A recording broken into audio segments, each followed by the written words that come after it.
the modern diet, uh, we cut fat, saturated fat, and cholesterol, which is a ridiculous idea. We abandoned consumption of organ meats rich in collagen and hyaluronic acid, for instance. We get ultra processed food lacking carotenoids like beta carotene, lutein, zeaxanthin, and astaxanthin. And we're told to consume plenty of healthy whole grains and everything in moderation. Well, that is a formula for disaster. It's a formula for for obesity on a massive scale, type 2 diabetes, dementia, heart disease. What in the last 2 years since I've seen you is valuable information or a change of opinion for you, if there's anything that comes to mind that may be an addendum, something additional to the first conversation that we have, that might be of interest to people listening to this, watching this, who are just concerned or interested in health. There are some more specific, detailed subjects I'd love to go into, but maybe we can start with a broad question like that and then get into some of the more detailed subjects I want to cover.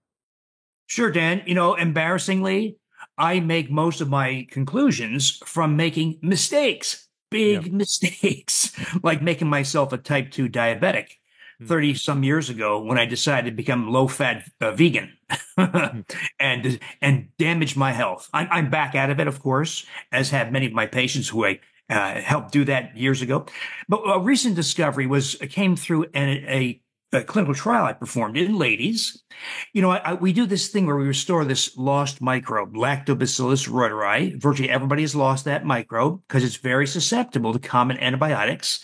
So you may have taken, let's say, amoxicillin 20 years ago for an upper respiratory infection or a urinary tract infection or whatever.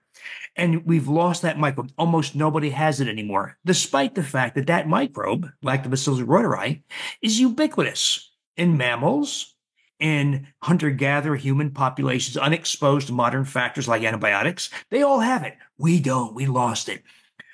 Well, what happens when you restore it? Well, wonderful things happen. There's a restoration of youthful muscle. There's specific loss of abdominal fat. There's preservation of bone density. There's an amplification of the immune response. There's an acceleration of healing. There's provocation of oxytocin release from the brain that in turn causes an increase in the intensity of love and affection for people close to you, increased generosity, increased acceptance of other people's opinions, Mm. an increase in libido. Older guys experience a 50% rise in testosterone. Ladies experience older ladies who have vaginal atrophy, which is very common and a very bad problem to have. It's restored. Vaginal moisture and sensation is restored. In other words, all these youthful effects emerge. Well, I wanted to validate some of these effects and talking to my audience, which is largely female. They all said this: oh, we don't care about empathy and generosity and muscle. We just want better skin. And I thought, what? Are you serious? Oh, okay, fine. So I did a skin clinical trial, 25 ladies, and we made measures like a high resolution skin ultrasound. It's a way to measure the dermal layer of skin. It's the dermal layer just beneath the external epidermis. It's the dermal layer of skin, Dan, that is the primary determinant of whether you have wrinkles, crow's feet, crepey skin, blemishes. It comes from the dermis, the physiologically active layer of skin. So we measured the dermal layer, and it increased. We gave these ladies a formulation that included Lactobacillus reuteri and some other things to augment the effect. And I asked them, don't change your diet. Don't change your exercise program. Just get these. It was 4 components.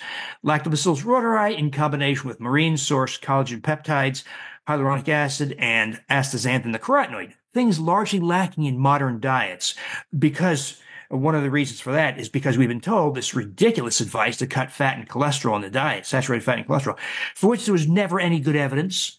And when people do that, they often abandoned consumption of organ meats rich in collagen and hyaluronic acid. And astaxanthin, just a carotenoid like beta carotene, largely absent from the diet because people get ultra-processed foods with white flour, sugar, hydrogenated oils. They get food through a fast food drive-through window. All the reasons that people have garbage diets now. Well, replace those 4 things We did measure a dramatic increase in dermal thickness. Ladies were happy. The participants in the study were happy because they lost their crow's feet. They lost their smile lines here. The depth of their forehead wrinkles and the nasolabial fold was diminished. Their skin was more moist. They were real happy. But they also lost several inches off their waist. Dan, we didn't change the diet, didn't change that. So at first I saw these data. What? This can't be right, right? And did not lose much weight, maybe a third of a pound average. Well, how can you lose up to 8.5 inches off your waist and not lose weight? Increase muscle. So that's what we see in mice. That's what we see in humans. Dramatic increase in muscle. It's a kind of a restoration of the muscle you had when you were 25. You know, as we age, we lose about a third of our muscle mass, sometimes 50%. It comes back. So I stumbled, Dan, through this crazy little skin clinical trial. We just happened to measure waist circumference. I stumbled on a way, I think, to restore youthful body composition, specific targeting of abdominal fat, and a restoration of youthful muscle. The exact opposite, by the way, of these awful, awful, awful GLP-1 agonist drugs, like Wegovy, Ozempic, and Mounjaro. Those drugs specifically target subcutaneous fat, not abdominal. Abdominal visceral fat, Dan, is the source of almost all the problems associated with being overweight or obese. It's the source of inflammation, insulin resistance, risk for breast cancer, heart disease, dementia, not subcutaneous fat, that is fat below the skin. So those drugs are specifically targeting subcutaneous. That's why people look 10 to 20 years older when they so-called Ozempic face. You lose 40 pounds, you look like you're 20 years older. So they lose subcutaneous fat preferentially, and they lose a huge amount of muscle. Typically 25% of the weight loss, sometimes as much as 50% of the weight loss is muscle. Well, that impairs your health long-term. That's why when you stop the drug, this is well established, you stop the drug because you can't afford it forever. Most people can't afford it forever. You stop the drug, you regain, let's say you lost 40 pounds in the beginning, 10 pounds was muscle, 30 pounds fat. You regain 32 to 34 pounds of fat, not muscle.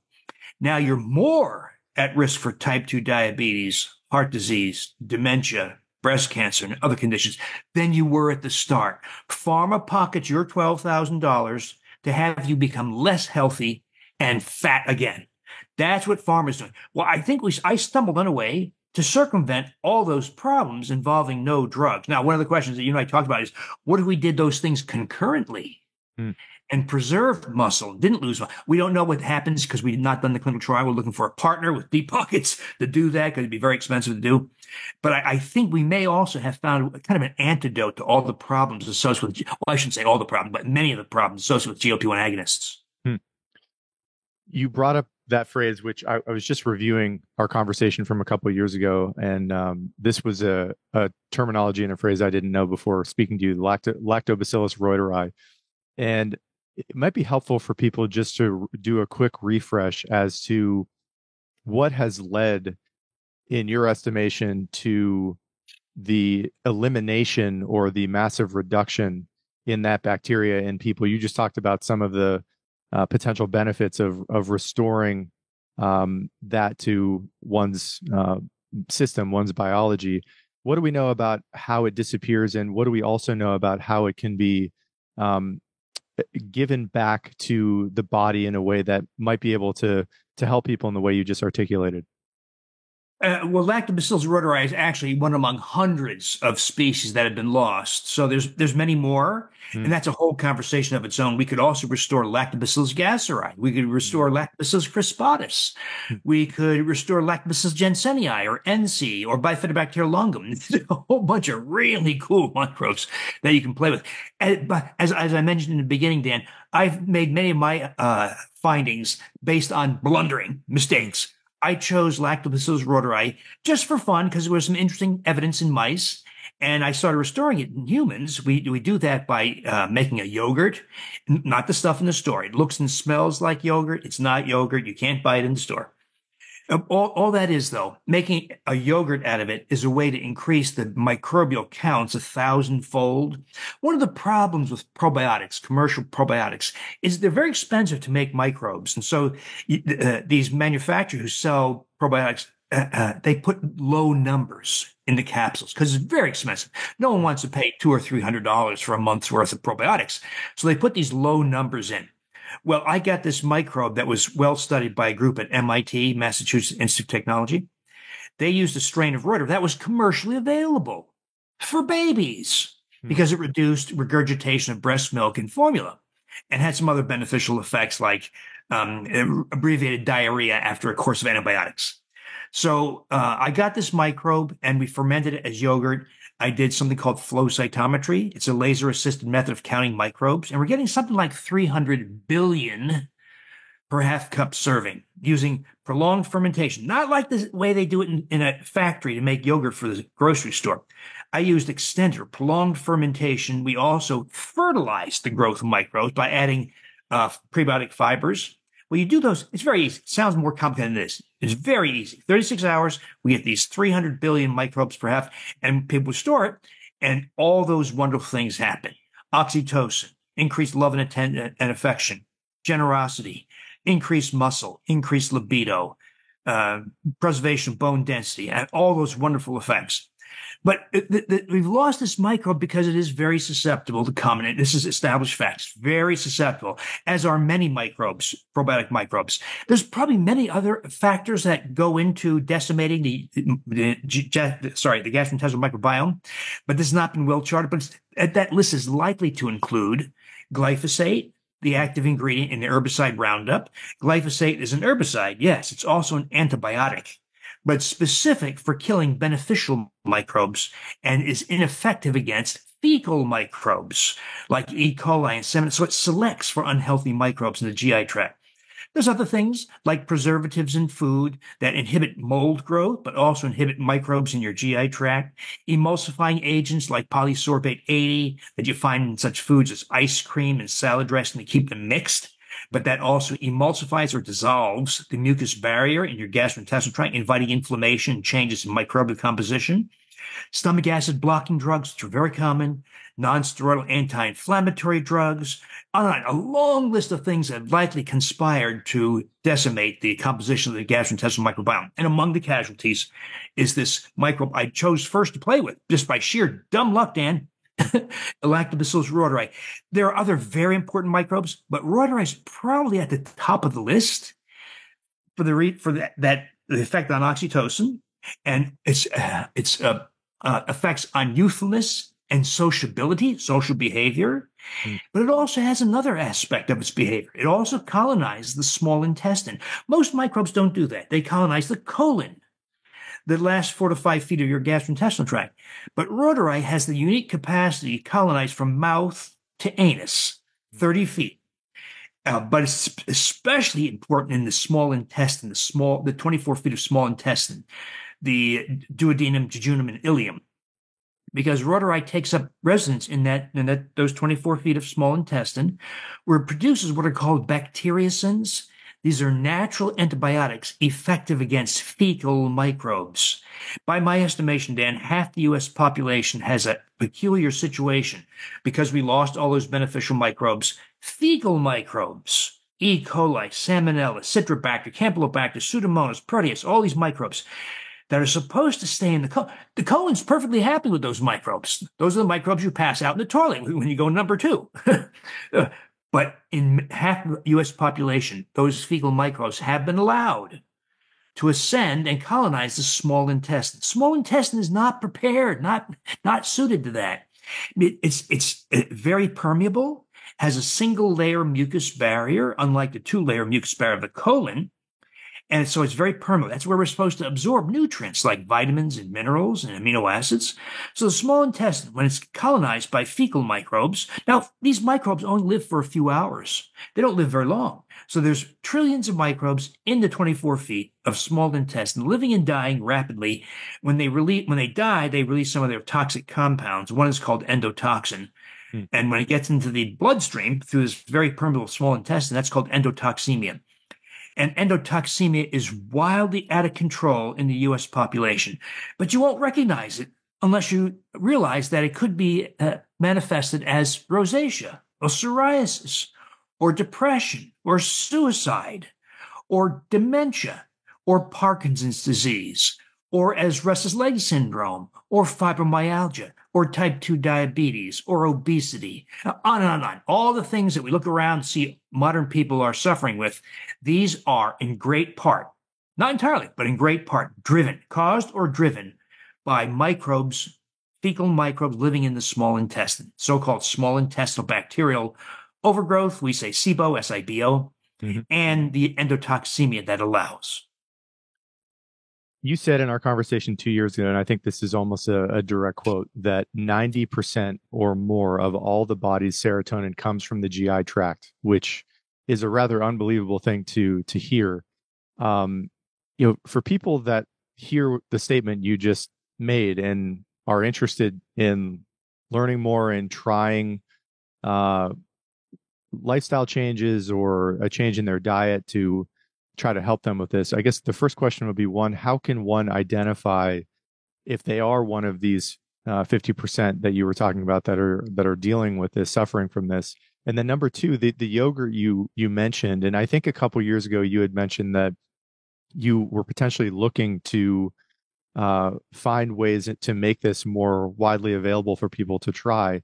What can people do to try to help to improve their life with this? Are there any yogurts available or substances that might be available for them to try?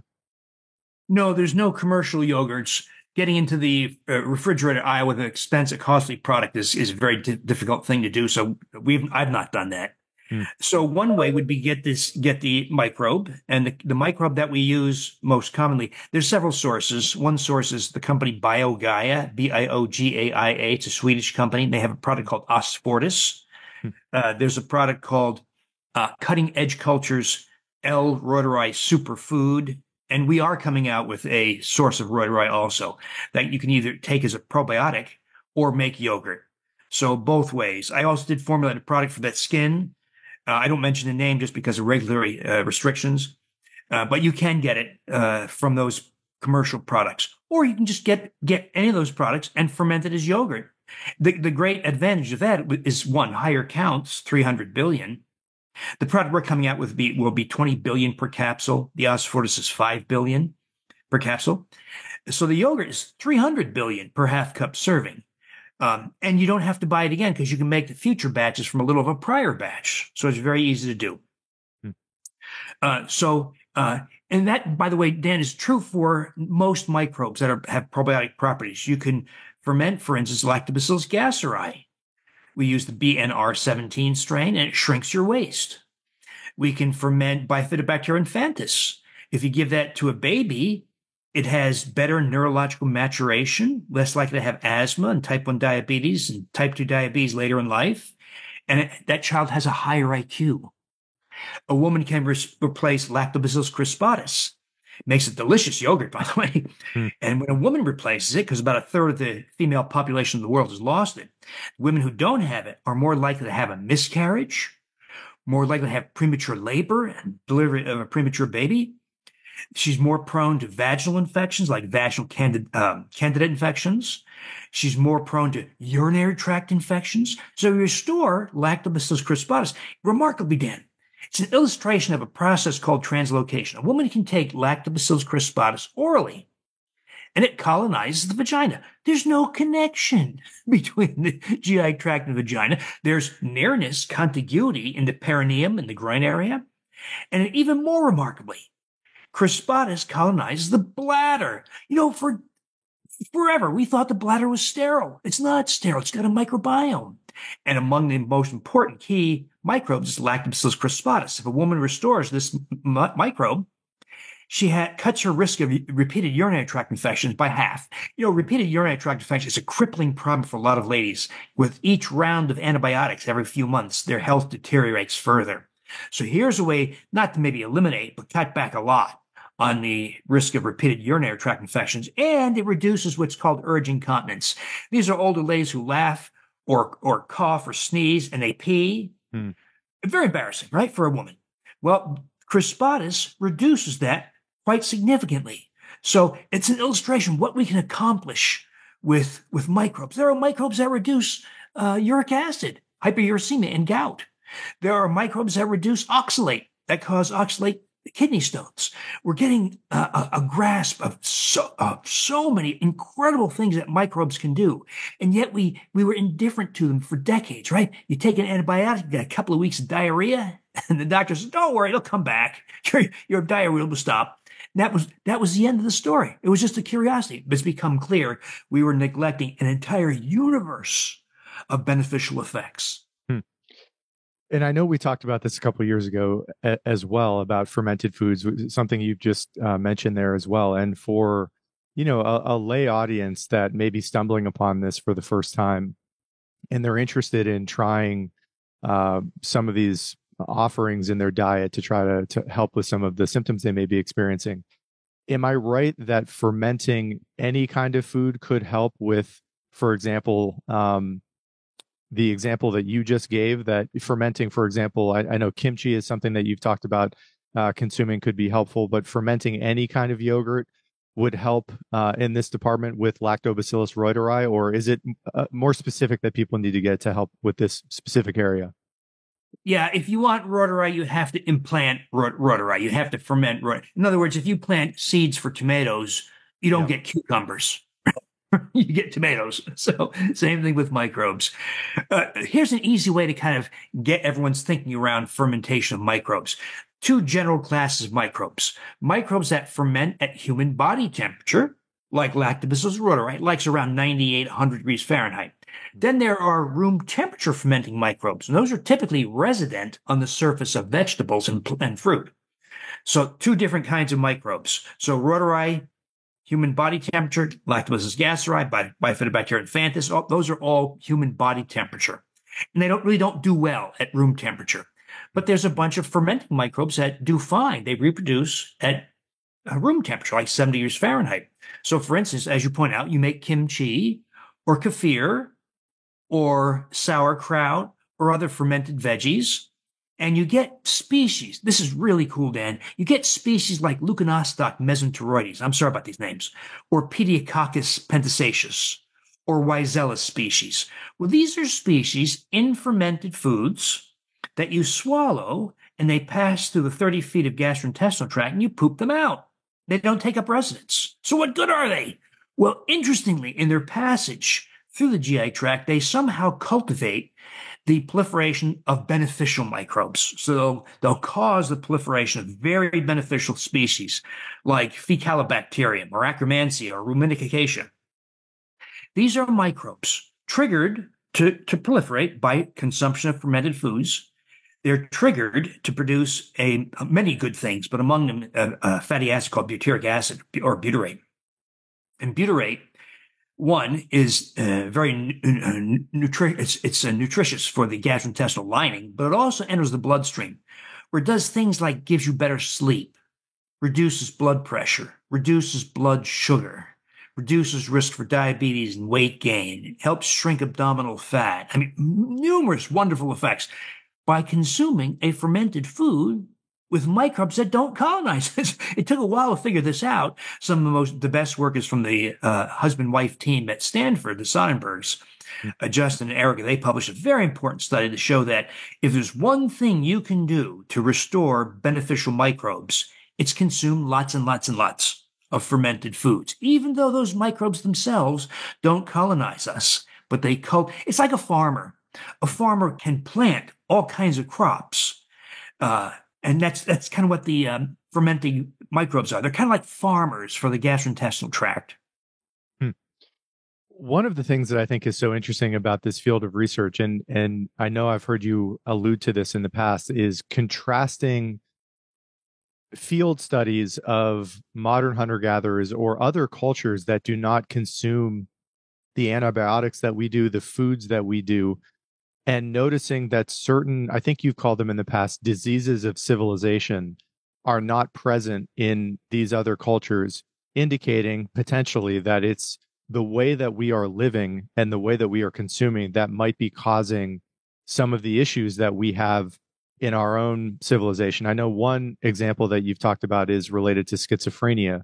I wanted to give some space to you to kind of double down on that general idea and have you speak at whatever length you would like to what we are beginning to learn in how we are living and the symptoms of certain illnesses that people are afflicted with in our civilization that are almost certainly caused not by some sort of inevitability, but by the way in which we are living in our civilization.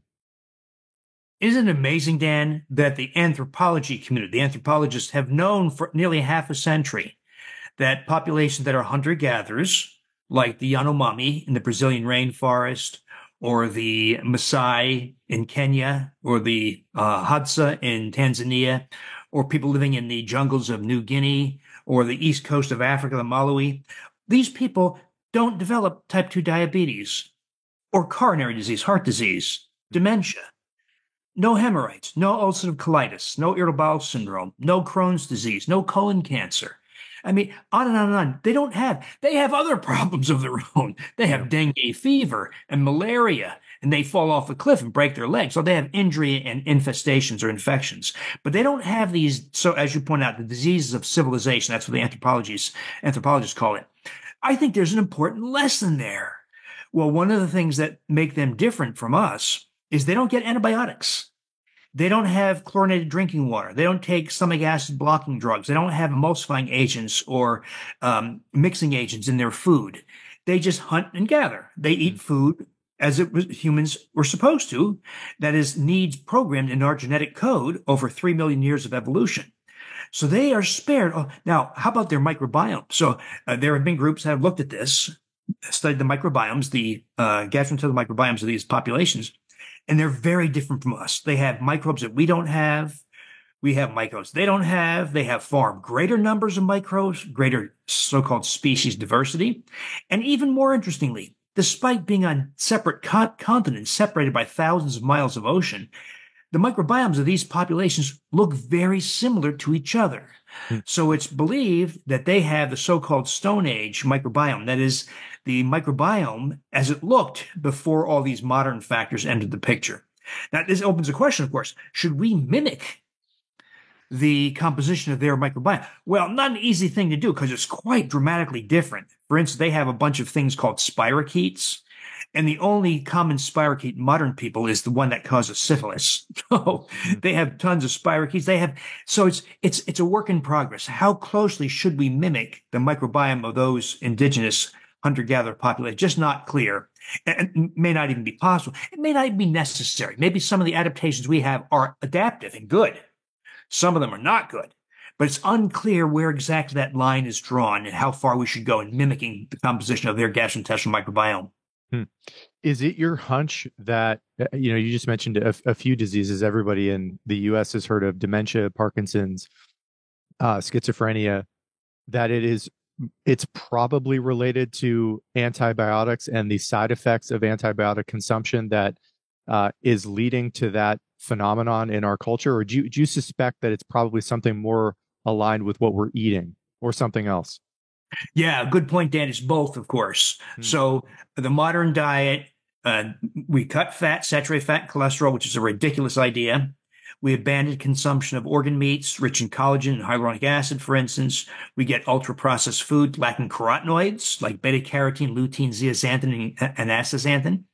And we're told to consume plenty of healthy whole grains and everything in moderation. Well, that is a formula for disaster. It's a formula for for obesity on a massive scale, type 2 diabetes, dementia, heart disease. So in other words, conventional thinking about diet has also played a big role. And then, of course, the lousy diet most people follow has an impact on the composition of the microbiome, making things even worse. So it's a combination. So, I arrived at this starting with diet, talking about elimination of grains, stopping, urging people never cut calories. Cutting calories, by the way, Dan, is a disaster. You could do it by pushing the plate away, move more, eat less, many small meals all throughout the day, like the dietitians say, or it could be a pharmaceutical, like a GLP-1 agonist, like Wegovy or Ozempic, that makes you indifferent to food, makes you feel full with very little food. Or it could be a bariatric procedure, like lap band to constrict the stomach, or gastric bypass, where they make the stomach a small little pouch. Those are all variations, Dan, on the same theme: reduction in calories. And we know with good evidence, when you reduce calories, You reduce your metabolic rate, the rate at which you burn calories, and you do it essentially permanently. You don't get it back for years and years and years. And when you cut calories, you increase appetite hormones. So if somebody loses, let's say, 40 pounds, whether it's a GLP-1 agonist or bariatric procedure, whatever, they did it by cutting calories. In effect, of that 40 pounds, 10 pounds is muscle. Their metabolic rate typically drops by 25% or more. There was a recent study, for instance, at the NIH. They took people who were really big, BMI of 50 or greater, put them on a low-calorie diet and an intense exercise program, 2 hours a day, strength training, and aerobic exercise, strength training to try to minimize the loss of muscle. Well, they lost 126 pounds on average. Amazing, right? Of that 26 pounds, 23 pounds was muscle. And their metabolic rate plummeted so much so that if they ate anything more than 400 calories per day, which is nothing, right? Starvation. If they ate anything more than 400 calories, weight was regained. In other words, weight regain is guaranteed. So all those methods guarantee weight regain because they lost muscle. So the bottom line here is never lose muscle. So we lose a third of our muscle or more with aging. When you lose weight by cutting calories, regardless of the method, regardless of how much money you paid to do it, you're going to lose muscle, and you thereby guarantee that you will regain the weight, and mostly as fat, making you less healthy than you were at the start. This is the conventional path. So we've got to be smarter than that. Rearrange diet so you don't lose muscle, so you preferentially target abdominal visceral fat, and then restore microbes that play a role in all that. I think you said earlier in this conversation that, and earlier in your life that, and I totally identify with a theme you've mentioned a few times, that you kind of learn through mistakes. I think that's generally how wisdom is earned in life. Enduring wisdom is through pain and failure. I'd love to talk, and I don't think we talked about this the first time that you and I had a chat a couple of years ago, but your own views on diet and a healthy diet. And I think you said a few minutes ago that at one point you were either a vegan or a vegetarian. I'd love to learn your evolution in terms of your general thinking about a healthy diet. I was a vegetarian for 7 years and then a pescatarian for 5. And now I've started to introduce some meat into my diet, mostly for health reasons, in addition to just the deliciousness of so many of those plates of food. But I'd love to give you space to give the listeners an arc of your own philosophy and thinking on that subject in general. Sure. So this goes back now over 35 years. I was attending a meeting in Atlanta of the American College of Cardiology. That's where we learned about new technologies back then, the newest stents, the newest drill devices, all the ways we opened people's arteries. That's what I was doing back then. And I heard Dr. Dean Ornish speak on his lifestyle heart trial, where he claims to have reversed heart disease in 28 people, which, by the way, he did not show that. He misinterpreted his evidence. He used the wrong method to quantify coronary disease and then made some mistakes. He's not a cardiologist, he's a primary care guy, but the people who did the study for him made some mistakes, and they misrepresented and misinterpreted the data. And by the way, of the 28 people who completed the trial over 5 years, 24 of them died, had heart attacks, had congestive heart failure, or had bypass surgery or catheterization or stent. In other words, there ain't no reversal here. It's nonsense. But I heard him make that claim. So I put myself on that diet he was advocating. That is an ultra low fat, less than 10% of calories from fat, no meat products, no added oil. So I did it. I became a disaster. Again, I was in my 30s. I was jogging, biking, playing tennis many times a week. I gained a bunch of weight. My abdomen, I got fat around the waist. My triglycerides went to 390, which is very high. My HDL cholesterol, the good, dropped to 27, which is a high risk marker. I had 1,800 nanomoles of small LDL particles, the real cause for heart disease. I became a type 2 diabetic, and I was hypertensive. So here I am, I'm thinking I'm eating an ultra clean diet, right? Super low fat, vegan diet. And I become a disaster, a metabolic disaster. I did this with about 100 patients also. Same thing. I called Ornish. I said, hey, what's going on here? We're doing your program and we're all becoming absolute metabolic disasters. He says, oh no, you're not doing it right. you're eating too many white flour products. I said, no, we're not. We are absolutely not. Well, we almost came to blows over the phone. But so it was an illustration, Dan, how destructive a diet can be that causes numerous diseases. So that was one lesson. Another lesson came when my mom died of coronary disease. She died of sudden cardiac death about 4 months after her successful 2-vessel coronary angioplasty. She was living in New Jersey, where I grew up. Well, I was in Milwaukee setting up new technologies in the hospitals to do these kinds of things, open arteries. And my mom dies of the disease I was trying to manage. But it taught me, Dan, how inadequate it was to try to manage a disease like heart disease in a hospital laboratory, cath lab. It's a terrible way to do things. It pays really well. And it's actually a lot of fun to do these kinds of procedures. It's very exciting, but it is lousy for your health. So we wait for you to have a heart attack or some similar process before we intervene. That's a terrible way to manage a disease. Why not instead prevent it in the first place? Well, we help publish these data. So one of the ways we were tracking coronary disease, coronary atherosclerosis, is by getting a coronary calcium score. Calcium occupies about 20% of total atherosclerotic plaque volume. That's the stuff that gunks up your arteries. So if there's 10 cubic millimeters of atherosclerotic plaque in one of your arteries, you have 2 cubic millimeters of calcium. We can use calcium as a dipstick, a gauge, how much plaque you have. Well, I set up Milwaukee Heart Scan back then. This is 30 plus years ago. We're scanning people left and right. These are people like you and me, going to work, riding your bike, going for walks, not in the emergency with chest pain, just going about your business. When you look for silent heart disease, you find it everywhere, Dan. It's everywhere. The business guy says, I'm 52. My dad had a heart attack at 55. I want to see if that's in store for me. He's got a score, say 400, which is very high. Normal is 0. Well, if he did nothing, which is not wise, the score would be 500 a year later, 25% higher. Another year later, 625, another 25%. He's closer and closer to dying, having a heart attack, sudden cardiac death, having angina, whatever. Well, what if we put you on a baby aspirin, a high dose of Lipitor, a low-fat, low-cholesterol diet, and an exercise program? How fast does the plaque grow?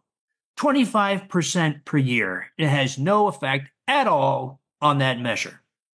Well, what do? I've got thousands of people freaking out on me, right? Because my score is going up. Of course, my colleagues, many of whom, sad to say, Dan, are unscrupulous and will do procedures on you, even though it's been shown conclusively. If you are going about your business, have no symptoms, and you have silent coronary disease, putting you through a heart catheterization to implant stents, to do a bypass operation, open chest, has no benefit for you. There's reasons for that.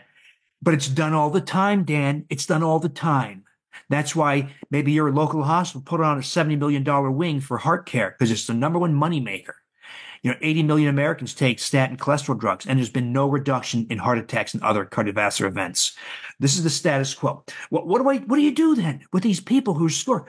Well, it took me some trial and error, some zigzagging back and forth, but it led to a bunch of new lessons, like the power of vitamin D to stop. It was the first time when we added vitamin D to the program years ago. It was the first time I saw scores do that, drop dramatically. A score of 700 drops to 300 or something like that. It also became clear that reducing cholesterol was a completely ridiculous idea. It has no impact whatsoever. And that's why plaque grows on statin drugs. It grows like crazy on statin drugs. Well, what's the driver? Well, there's many of them, but one of the primary drivers of the growth of plaque and thereby coronary calcium scores is the small LDL particle, not LDL cholesterol. LDL cholesterol is a crude indirect gauge of LDL particles. We can measure LDL particles, Dan. It's easy. I've been doing it for 30 years. So we measure LDL particles that cholesterol is supposed to be a crude index for. You measure the particles themselves, but specifically the smaller particles. Smaller particles are very unique. They're better able to penetrate the walls of arteries and implant themselves and cause plaque. They're more adherent to structural tissues. They're more prone to oxidation and glycation, glucose modification, makes them much more harmful. And they last 5 to 7 days in your bloodstream, as compared to a normal large LDL particle caused by fat consumption, which is cleared by your liver in 24 hours. The small LDL particle is not cleared because the shape is different. The surface conformation is different, and the liver can't recognize it. So you have that slice of pizza or bagel or bowl of ice cream with sugar, and it provokes formation of small LDL. You did that on Monday. By Saturday, it's still in your bloodstream, going round and around and around, adding to cardiovascular risk. Now, wait a minute here. American Heart Association says cut your fat and cholesterol, eat more healthy whole grains, and everything in moderation. A program to cause heart disease. That's the status quo, Dan. Sad to say. I'd love to give a little bit more space to what your diet had looked like when you just mentioned this, that it was you were on for a period of time. It sounds like a low calorie, low cholesterol diet with a lot of foods that fit into that category. Tell me a little bit, if you can, about what that diet specifically looked like, what you were consuming every day, and then obviously it sounds like there was a pivot in your general philosophy about what was healthy to consume, and how you think about that now, what you eat on a daily basis, or you try to eat on a daily basis, that you think is in alignment. Obviously, this is just for you, but I would imagine some of these principles might be, and habits could be useful to others, that you think is a relatively decent standard diet for people who are interested in living well and having a healthy life. So back 30 some years, when I became a low fat vegan, I was eating whole grains, whole grain bagels, whole grain breads, whole grain pizza crust, whatever. No meats, no poultry, no fish, no added oils, no butter, no olive oil. Of course, no animal fats, just whole grains, vegetables, and fruit, period. Mushrooms, legumes, things like that. What most vegans are familiar with. And that made me a type 2 diabetic and made me a metabolic disaster, and made about 100 other patients of mine. I was unwise enough to advise to do this because of the claim that it reverses heart disease. And of course, it does not. Well, the diet that I advocate now is kind of, in our 46 chromosomes, we have a style of eating and needs programmed into our genetic code. So I tell people, imagine you saw a lion and it gored a wildebeest, tore open its abdomen, ate its intestines and its heart and the meat and pancreas and all that stuff. And you were disgusted. You said, we got to put a stop to this. So you capture the lion and you put it in a cage and you feed it kale and broccoli. What happens to the lion? It dies. Probably it might take a couple of weeks, but it's going to die because you're not providing its needs that are programmed into its behavior and genetic code. Well, humans are no different. There's a type of behaviors and eating behavior programmed into our genetic code. So if we weren't modern people who turned to a refrigerator and a supermarket and a smartphone and a car, what if we got up this morning and had to eat? Well, how would you do that? Well, you'd grab a club axe or spear and you'd kill something. Might take you all day. It's not easy killing animals, even something like a rabbit or a squirrel or a deer. They're not that easy to kill or catch. But you kill them and you eat everything. You save the skin for shoes to cover your feet. You eat the pancreas, you eat the heart, the brain, the muscle. You eat everything, snout to tail. You also gather berries and edible plants, leaves and mushrooms and birds' eggs and fish and shellfish. That's how humans ate for the first 99.6% of our time on this planet. The remaining 0.4% is when we added wheat and grains, by the way. And when that happened, in desperation, if you see a wheat plant, a tall stalk of grass, you don't start, it doesn't make you hungry. Humans don't view wheat and grains as food, but we did so in desperation about 12,000 years ago. Because of famine, war, drought, all the things that happened to humans, and hungry humans were desperate. And they figured out they could eat the seeds of grasses. In this case, wheat, also millet and maize, the forerunner of corn.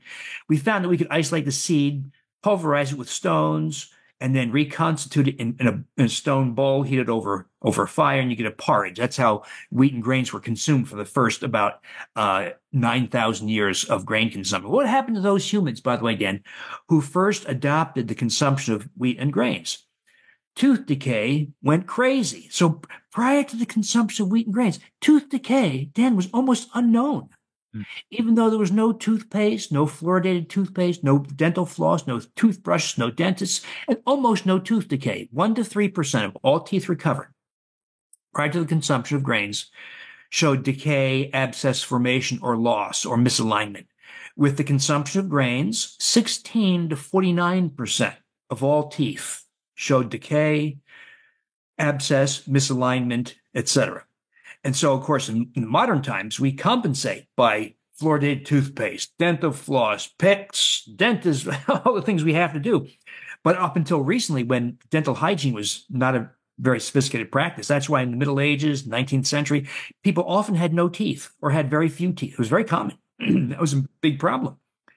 And so just that alone illustrates how grains are inappropriate for human consumption. There was also a doubling of arthritis.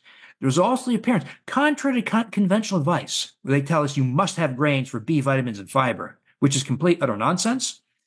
Grain consumption actually causes numerous deficiencies, especially of minerals, because there's something called phytates that bind calcium, magnesium, iron, zinc, and other minerals, and you pass them out into the toilet. It makes them unavailable for absorption. So I've seen, for instance, lots of ladies, particularly females, from some unclear reason. Ladies have a lot of iron deficiency anemia. It amplifies the anemia that's caused by menstrual cycles, but they also bind the iron in their guts, the phytates do, and they pass it out in the toilet. And these ladies, a common story would be, my hemoglobin is 7, normal is 12. My hemoglobin is 7. I'm cold and tired and breathless all the time. They give me iron injections. They make me take iron tablets. They give me blood transfusions every few months.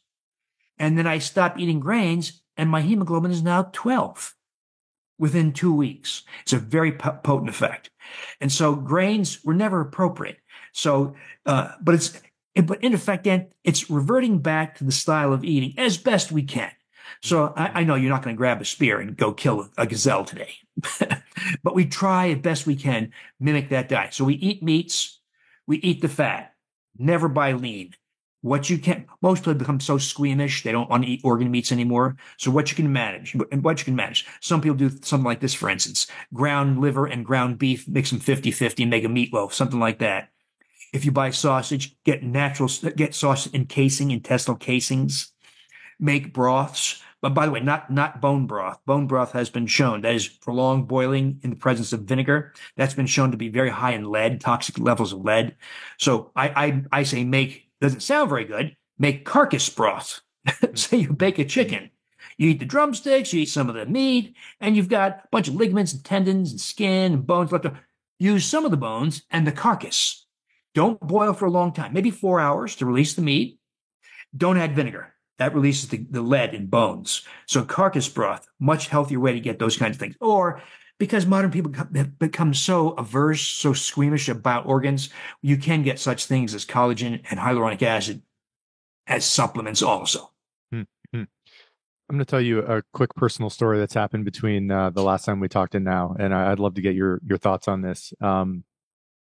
About 2 years ago, one of my best friends started to exhibit some rather intense bipolar symptoms. I was a married man with 2 young daughters, and there's plenty of detail in the story. But in short, this episode, which lasted months and months of time, I think in part because he had stopped taking lithium, led to an implosion in his life and his marriage and his ability to see his kids.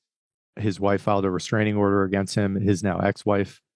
And it was the first time I had ever really witnessed to somebody very close to me go through a severe mental episode like that in a way that was that destructive. And his life is coming around, I think, especially in the last six to 9 months or so, in a positive direction. I've talked to him a couple of times, and one of the things that he swears by, probably the biggest thing that he swears by, is a change in his diet. And apparently, he has been a part of a university study looking into how a keto diet can be helpful in mitigating symptoms of mental illness, particularly in bipolar symptoms. And I just wanted to give you that story, right? There are books that I'm noticing that have come out and become extremely popular since the last time we talked a couple of years ago. One of them being Brain Energy by a guy named Dr. Chris Palmer, who I hope to have on the show at some point, who talks a lot about metabolic health. And his own mother, I believe, was schizophrenic and may have even killed herself. And he is of the deep belief that a lot of that was caused by her standard American diet. And these are a lot of the subjects that we're talking to are interesting intellectually until something truly tragic happens to someone very close to you or to yourself. And it becomes just a far more pressing issue. So maybe I can dovetail on your comments related to your thoughts on diet and give you the floor to add anything else you might like to add in your judgment about the how mental illness is affected, exacerbated, made worse by what people may unknowingly be consuming in their diet on a daily basis, and what would be wise for people to consider potentially changing or eliminating from their diet to help with some of those symptoms. The original suspicion in the 1940s that wheat was a psychoactive substance came during World War II when there was a shortage of bread. There was no bread. And the hospitalization for schizophrenia, paranoid schizophrenia, dropped precipitously. So it was a hint that wheat doesn't cause schizophrenia, it unmasks it. It brings it out. So one of the original observations from the highlands of New Guinea by a doc named F. Curtis Dohan. He was a primary care doc from Philadelphia. And he did some field work with anthropologists and sociologists in New Guinea. And he noticed in this population of 6,000 people that there was, schizophrenia is pretty obvious. People yelling, gesturing, talking to God, all kind of crazy stuff. They're hallucinating. Well, he saw almost none in this population of 6,000. I think he saw 7 people with the signs of schizophrenia. Well, these Western researchers were trading with these people. Here's some beer and cornbread if you give me that shrunken head or whatever, animal skin or something. And he saw 70 people develop the signs of schizophrenia. So hints that this was true. And subsequent work has validated that wheat, when I say wheat, I mean all grains because they're so promiscuous. They share genetics like millet, sorghum, oats. There's lots of commonalities among grains. So over and over again, it's been shown that whether it's paranoid schizophrenia, bipolar illness, particularly the manic phase, also depression, suicidal ideation, binge eating disorder, bulimia, and some other conditions are all unmasked, not caused, but unmasked in somebody who's genetically prone to those conditions. And take it out. Not easy to do, by the way. It's very difficult to persuade someone with paranoid schizophrenia to change their diet. They love goodies like candy and cookies and cakes, and it's a very difficult thing to do. But if he could do it, as was done, by the way, several times in clinical trials, in locked wards, mental health wards, where they controlled the diet and medication and coming and going, they took all wheat and grains out of the diet and watched people with paranoid schizophrenia dramatically improved, not cured, but their hallucinations were much reduced. Their paranoid ideation was much reduced. Auditory hallucinations were reduced. Add it back, it all comes back. Take it away, it all goes away. That research, by the way, that came out of the 1960s and 70s, largely forgotten in the age of psychoactive drugs. And it's coming back, by the way. I think I was part of it, kind of reigniting interest in this idea that wheat and grains are psychoactive drugs. But the most common effect is not so much mental illness, it's appetite stimulation. Very powerful appetite stimulation. So the gliadin protein of wheat, people say gluten, but it's actually the gliadin protein within gluten, is very poorly digested. We don't have the enzymes to break it down. You eat an egg or a piece of beef and you break it down to single amino acids. That's how you turn it into skin and other organs. Well, you eat the gliadin protein of wheat you break it down into 4 or 5 amino acid long peptide fragments. And these have opioid properties. They bind to the opioid receptors of the brain, and they're very powerful appetite stimulants. They amplify appetite. And that's why you see people, they can't stop eating. They have breakfast at 7, they're hungry at 8:30. All those things. They love the all-you-can-eat food buffets because they can't stop themselves. This is all. And by the way, of course, the big food manufacturers know about this. And it's probably the reason why, this is my speculation. In the 1980s, we saw the appearance of wheat and other grains in virtually all processed foods. Sugar also. Sugar has not quite the same effect, but some overlapping effects also. So we see wheat flour and related grains, cornstarch, cornbread, cornmeal, etc., in virtually all processed foods because they amplify appetite. They increase sales of processed and all processed foods. I want to close the conversation. I know we're getting close to the end of our time together. I know we're slightly over, but I would love to give you just the floor to add anything else to this conversation that you would like to share with the general population that is looking to you to get answers or at least try things that can help to improve their life. You just talked about sugar, which we've touched on a little bit. So if there's something about sugar you would like to add related to general health, I'd love to hear it. But anything else that you think would be practical advice that people can take away from this conversation that might be helpful for them, what to eliminate, what to add. I know we've covered some of this, but I'd love to give you the floor to close on any of those subjects you might like to add here. We know this is a really tough concept for many people to embrace. This idea that we've got to stop thinking about treating conditions. So if you're in the conventional healthcare world and somebody has a high blood glucose, high blood sugar, you treat it with a drug to reduce blood glucose, reduce blood sugar. Somebody has a high blood pressure, you treat it to force blood pressure down. Somebody has high cholesterol, you treat it to reduce it. So I tell people, stop thinking that like that. Instead, think about this. Let's restore the factors that are largely absent from modern life. So eat the foods whose needs are programmed in your genetic code, get nutrients largely lacking because of lifestyles. For instance, we have to get magnesium because we use filtered drinking water. You can't drink from a river or stream. It's got sewage and other garbage. You have to filter your water. Water filtration removes all magnesium. Got to get vitamin D. You wear clothes, we work indoors, we work in northern climates, insufficient exposure to the sun, and we lose the capacity to activate vitamin D in the skin with sun exposure as we age. So get vitamin D. So let's revert back to the diet that's programmed, whose needs are programmed to your genetic code. Let's get nutrients largely lacking because of modern lifestyles. Let's reprogram our microbiome to get rid of those fecal microbes or reduce their populations, push them down from the small intestine, restore selecting important species like Lactobacillus reuteri, Lactobacillus gasseri, and some others. And you do that largely with fermented foods, as well as specific species like Lactobacillus reuteri. You do that. We're not treating anything. We're restoring human life to the way it was. What happens? You lose abdominal fat. Type 2 diabetes almost always goes away. Hypertension is gone.